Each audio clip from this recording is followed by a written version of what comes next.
जब हम अटूट भक्ति और गहरी आस्था के साथ बाबा की पूजा करते हैं तो वे हमेशा हमारी मदद करने के लिए आते हैं और सबसे कठिन परिस्थितियों में भी हमारा मार्गदर्शन करते हैं। ओम साई राम। शिरडी साई बाबा सत्संग में आपका स्वागत है।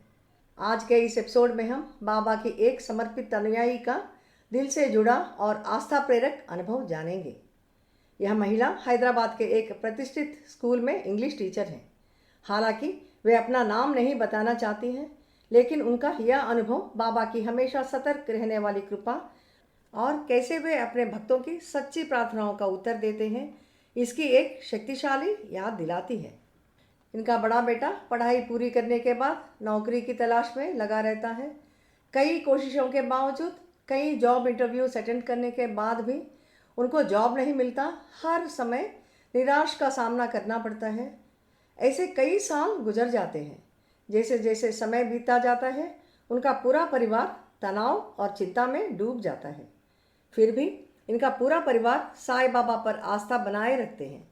सोचते रहते हैं कि बाबा उन्हें निराश कभी नहीं करेंगे, एक न एक दिन जरूर उनकी सहायता करेंगे।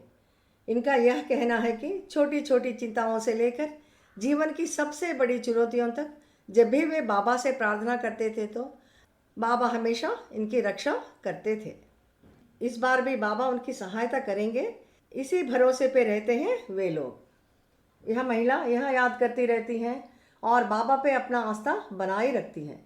अपने बेटे के निरंतर संघर्ष देखकर वे बहुत चिंतित हो जाती हैं और श्री साई सच्चरित्र सप्ताह पारायण करने का फैसला करती हैं।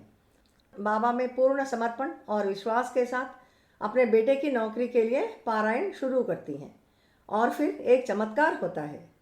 छठे दिन सप्ताह पूरा होने से पहले इनके बेटे से इनको फ़ोन आता है। बेटे की आवाज़ खुशी से भरा हुआ था।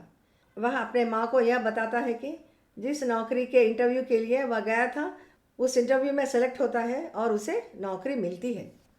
यह बात सुनते ही वे बाबा की कृपा से अभिभूत हो जाते हैं और कृतज्ञता से भरी अपनी आंसुओं से बाबा को मन ही मन में धन्यवाद देती हैं।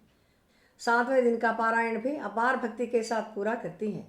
उस शाम वे प्रसाद के रूप में बड़ी मात्रा में अपने हाथों से स्वयं इमली चावल बनाकर हैदराबाद के चादर घाट नाम के स्थान पर बसा हुआ साईं बाबा के मंदिर जाकर बाबा को चढ़ाती हैं और वह प्रसाद साथी भक्तों में और गरीबों में वितरित करती हैं। इस तरह वे बाबा को अपना धन्यवाद व्यक्त करती हैं। यह सुंदर अनुभव हमें याद दिलाता है कि साईं बाबा अपने भक्तों को कभी नहीं छोड़ते, चाहे परिस्थिति कितनी भी विकट क्यों न हो। जब हम सच्ची श्रद्धा और धैर्य के साथ उनसे प्रार्थना करते हैं तो वे सुनते हैं और अपने दिव्य समय पर उत्तर देते हैं।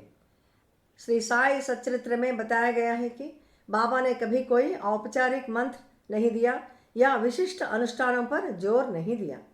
बाबा बताते हैं कि केवल साई साई का जाप करके प्रेम से बाबा को याद करना भी उनका आशीर्वाद प्राप्त करने के लिए पर्याप्त है। चाहे नाम सप्ताह से हो, श्री साई सच्चरित्र पारायण, दैनिक पूजा, आरती या स्तवन मंजरी का पाठ, बाबा सभी प्रकार की भक्ति स्वीकार करते हैं। लेकिन यह एक चीज़ है जो बाबा हमसे मांगते हैं, श्रद्धा और सबूरी। ये दो गुण उनके दिए गए दो मूल मंत्र हैं। आइए हम प्रेम और समर्पण के साथ प्रार्थना करना जारी रखें और बाबा हम सभी को अपना मार्गदर्शन, सुरक्षा और आशीर्वाद देते रहें। अगले एपिसोड में बाबा के एक और दिव्य आशीर्वाद के साथ मिलेंगे। ओम साई राम।